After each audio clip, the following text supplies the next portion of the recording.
தமிழக பக்தர்கள் சிரமமின்றி சபரிமலை சென்று வர அதிக பேருந்துகள் இயக்க தமிழக அரசு சார்பாக கேரள அதிகாரிகளுடன் பேச்சுவார்த்தை நடத்தி வருவதாக அமைச்சர் சிவசங்கர் தெரிவித்துள்ளார். தென்காசி புதிய பேருந்து நிலைய வளாகத்தில் மாவட்டத்தில் 11 புதிய பேருந்துகள் புதிய வழித்தடம் துவக்க விழா மற்றும் விபத்தின்றி பணியாற்றிய ஓட்டுநர்களுக்கு பரிசு வழங்கும் விழா நடைபெற்றது. நிகழ்ச்சியில் பங்கேற்ற போக்குவரத்து துறை அமைச்சர் எஸ். சிவசங்கர் புதிய பேருந்துகளை கொடியசைத்து துவக்கி வைத்தார். மேலும் 25 வருடம் விபத்தில்லாமல் பணியாற்றிய 2 நபர்களுக்கு தங்க நாணயம் மற்றும் 10 வருடம் விபத்தில்லாமல் பணியாற்றிய 43 நபர்களுக்கு வெள்ளி காசுகளையும் வழங்கி பாராட்டினார். நிகழ்ச்சியில் தென்காசி சட்டமன்ற உறுப்பினர் பழனி நாடார், சங்கரன்கோவில் சட்டமன்ற உறுப்பினர் ராஜா, நாடாளுமன்ற உறுப்பினர் தனுஷ் எம். குமார் மற்றும் போக்குவரத்து தொழிலாளர்கள் உள்ளிட்ட பலர் கலந்து கொண்டனர். பின்னர் செய்தியாளர்களை சந்தித்த அமைச்சர் சிவசங்கர், கடந்த ஆண்டு சபரிமலையில் பக்தர்கள் கூட்டம் அதிகமாக இருந்த நிலையில் இந்த வருடம் பக்தர்கள் சிரமமின்றி சென்று வர அதிக பேருந்துகள் இயக்கும் வண்ணம் நடவடிக்கை எடுக்கப்படும் என்று தெரிவித்தார்.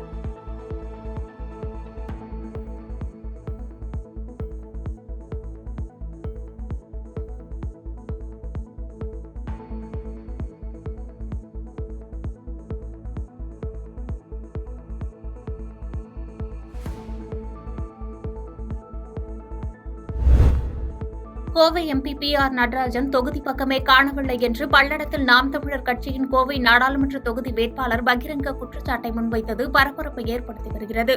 திருப்பூர் மாவட்டம் பல்லடம் NGR சாலையில் நாம் தமிழர் கட்சியின் கோவை நாடாளுமன்ற தொகுதி வேட்பாளர் அறிமுக கூட்டம் நடைபெற்றது. வான்மதி வேலுச்சாமி தலைமையில் நடைபெற்ற இந்நிகழ்ச்சியில் அக்கட்சியின் கோவை நாடாளுமன்ற தொகுதி வேட்பாளராக கலாமணி ஜெகநாதன் அறிமுகப்படுத்தப்பட்டார். அதனைத் தொடர்ந்து செய்தியாளர்களை சந்தித்த வேட்பாளர் கலாமணி ஜெகநாதன், கடந்த 2021ஆம் ஆண்டில் தொண்டாமுத்தூர் தொகுதியில் தான் போட்டியிட்டதாகவும் தற்போது நாடாளுமன்ற தொகுதி வேட்பாளராக அறிவிக்கப்பட்டிருப்பதாகவும் தெரிவித்த அவர், தங்களுக்கு கட்சியின் சின்னம் முக்கியமல்ல என்றும் அண்ணன் சீமானே தங்களது சின்னம்தான் என்றும் அவர் பெருமிதம் கொண்டார். இல்லைங்க, கடந்த 2021 சட்டமன்ற தேர்தலில் கவுண்டம்பாளைய தொகுதி வேட்பாளராக போட்டிட்டேங்க. நாடாளுமன்ற தேர்தலில் நான் இப்போ போட்டிடுறேன்.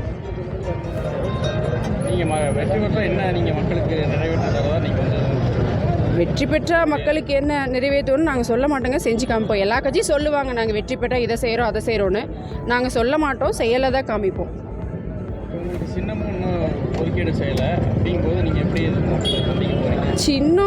சின்னத்துக்காக இந்த கட்சி இல்லைங்க, மக்களுக்காக தான் இந்த கட்சி.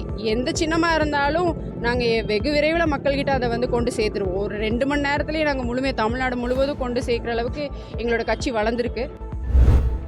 போக்சோ வழக்கில் ஆசிரியருக்கு 20 ஆண்டுகள் கடுங்காவல் தண்டனையும் 25,000 அபராதமும் வழங்கி புதுக்கோட்டை மகிழா நீதிமன்றம் அதிரடி தீர்ப்பு வழங்கியுள்ளது. புதுக்கோட்டை கூடல் நகரை சேர்ந்த ஜெயக்குமார் மகன் வென்சிலேக் இஸ்ரேல் பிண்டு. இவர் புதுக்கோட்டையில் உள்ள தனியார் மெட்ரிக் பள்ளியில் 2022இல் ஆசிரியராக பணிபுரிந்த போது வீட்டில் டியூஷன் நடத்தி வந்தார்.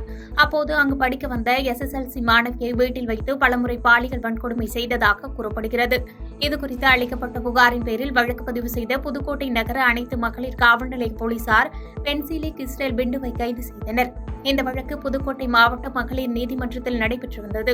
வழக்கு விசாரணையின் முடிவில் நீதிபதி S. ஜெயந்தி பாலியல் வன்கொடுமை செய்த குற்றத்திற்காக 20 ஆண்டுகள் சிறை தண்டனையும் ரூபாய் 25,000 அபராதமும், அபராத தொகையை கட்ட தவறினால் மேலும் 1 ஆண்டு சிறை தண்டனையும் அனுபவிக்க வேண்டும் என்று தீர்ப்பு வழங்கினார்.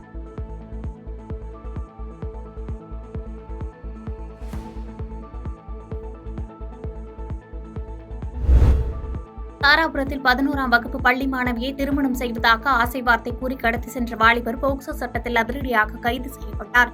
திருப்பூர் மாவட்டம் தாராபுரம் வஉசி தெருவைச் சேர்ந்த அப்துல் காதர் ஜெயிலானியின் மகன் 20 வயதான மனாப் சுல்தான்.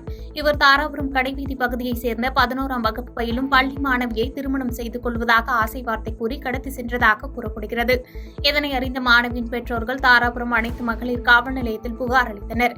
இந்த புகாரின் பேரில் CCTV காட்சிகளை அடிப்படையாக வைத்து 11ஆம் வகுப்பு மாணவியை கடத்தி சென்ற வாலிபர் மனாப் சுல்தானை காவல் நிலையத்திற்கு அழைத்து வந்து விசாரணை செய்தனர். இதனையடுத்து சிறுமியின் பெற்றோர் அளித்த புகாரின் பேரில் போக்சோ சட்டத்தில் மனாப் சுல்தான் என்ற வாலிபரை தாராபுரம் அனைத்து மகளிர் காவல் நிலைய ஆய்வாளர் செல்லம் தலைமையிலான போலீசார் வாலிபரை கைது செய்து நீதிமன்றத்தில் ஆஜர்படுத்தி சிறையில் அடைத்தனர்.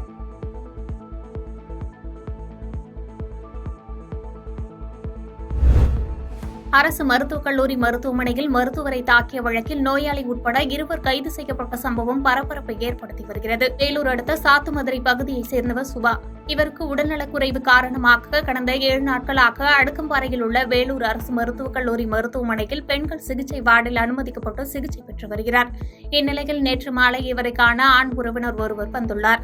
அப்போது அங்கு வந்த முதுகலை மருத்துவம் பயிலும் மருத்துவர் விஷால் என்பவர் சுபாவுக்காக ஒதுக்கப்பட்டிருந்த படுக்கையில் அமர்ந்திருந்த ஆண் நபரை இது பெண்களுக்கான வார்டு என்றும் இதிலிருந்து வெளியேறும்படியும் கூறியுள்ளார். இதனால் இருவருக்கும் மத்தியில் வாக்குவாதம் முற்றியுள்ளது. இதில் ஒருவரை ஒருவர் சரமாரியாக தாக்கிக் கொண்டுள்ளனர். இதனை பார்த்த நோயாளி சுபா இருவரை தடுக்க முயன்றபோது மருத்துவர் சுபாவை அறைந்ததாக கூறப்படுகிறது. இதனால் ஆத்திரமடைந்த சுபாவும் மருத்துவரை தாக்கியுள்ளார். தகவல் அறிந்து சம்பவ இடத்திற்கு வந்த வேலூர் தாலுகா போலீசார் இது தொடர்பாக விசாரணை நடத்தி பெண் நோயாளி சுபா மற்றும் அவரது உறவினர் திவாகர் ஆகிய இருவர் மீது வழக்கு பதிவு செய்து கைது செய்து விசாரணை மேற்கொண்டு வருகின்றனர்.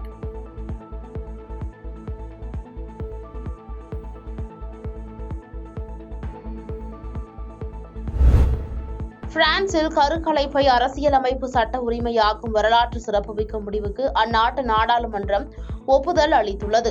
பெண்கள் கருவை கலைப்பதற்கு சட்ட உத்தரவாதம் அளிக்கும் வகையில் பிரான்ஸ் அரசமைப்பின் பிரிவு 38 திருத்தம் கொண்டு வரும் மசோதா நாடாளுமன்றத்தின் தேசிய பேரவை செனட் அவைகளில் தாக்கல் செய்யப்பட்டது. இந்நிலையில் நாடாளுமன்ற கூட்ட அமர்வில் 780 உறுப்பினர்கள் ஆதரவுடன் கருக்கலைப்பை பெண்களின் அடிப்படை உரிமையாக அங்கீகரிக்கும் சட்ட மசோதா நிறைவேற்றப்பட்டுள்ளது.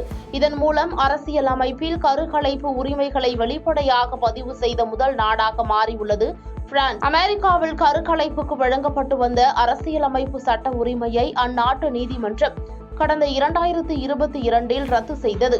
இதைத் தொடர்ந்து பிரான்சில் கருக்கலைப்புக்கு அரசமைப்பு சட்டத்தின் கீழ் பாதுகாப்பு அளிக்கப்படும் என அதிபர் இமானுவேல் மேக்ரான் உறுதியளித்திருந்தார் என்பது குறிப்பிடத்தக்கது.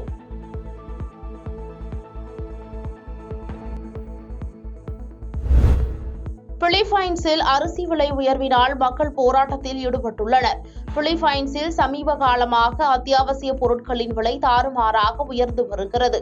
குறிப்பாக கடந்த டிசம்பருடன் ஒப்பிடுகையில் பணவீக்கம் உயர்ந்து 22.6% அதிகரித்துள்ளது. இதனால் அரிசி விலை இதுவரை இல்லாத புதிய உச்சத்தை எட்டியுள்ளது.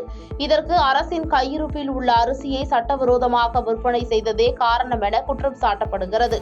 இதற்கிடையே அரிசி விலையை குறைக்க கோரி பொதுமக்கள் போராட்டத்தில் குதித்தனர். எனவே வேளாண் துறை அதிகாரிகளிடம் இதுகுறித்து விசாரணை தொடங்கப்பட்ட நிலையில் அரிசி விற்பனை ஊழல் தொடர்பாக தேசிய உணவு ஆணையத்தின் தலைவர், அதிகாரிகள் உட்பட 138 பேர் பணியிடை நீக்கம் செய்யப்பட்டுள்ளனர். மேலும் இதுகுறித்து விரிவான விசாரணை நடத்தப்பட்டு வருவதாக வேளாண் துறை அமைச்சர் பிரான்சிஸ்கோ டியூ லாரல் கூறினார்.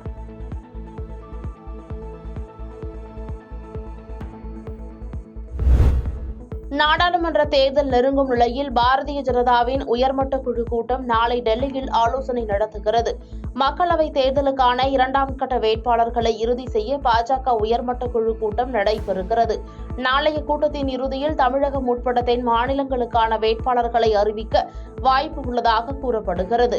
மக்களவைத் தேர்தலுக்கான 195 பேர் கொண்ட முதல்கட்ட வேட்பாளர் பட்டியலை சமீபத்தில் பாஜக வெளியிட்டது. மத்தியில் ஆளும் பாரதிய ஜனதா முதல்கட்ட வேட்பாளர் பட்டியலை வெளியிட்டுள்ள நிலையில் 2ஆம் கட்ட பட்டியலும் தயாராகி வருகிறது. எதிர்க்கட்சிகளின் கூட்டணியில் தொகுதி பங்கீடு இறுதியாகாத நிலையில் பாஜக வேட்பாளர் பட்டியலை வெளியிட ஆரம்பித்துள்ளது.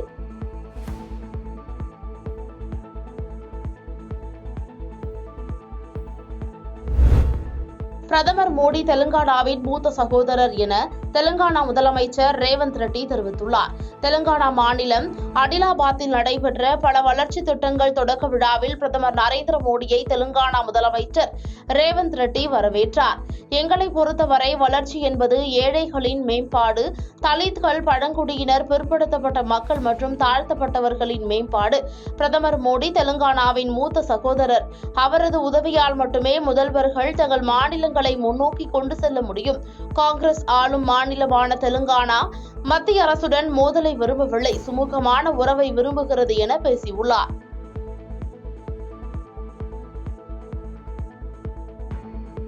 பாதகம் செய்பவரை கண்டால் நாம் பயங்கொள்ளலாகாது பாப்பா, மோதி மிதித்து விடு பாப்பா, அவர் முகத்தில் உமிழ்ந்து விடு பாப்பா.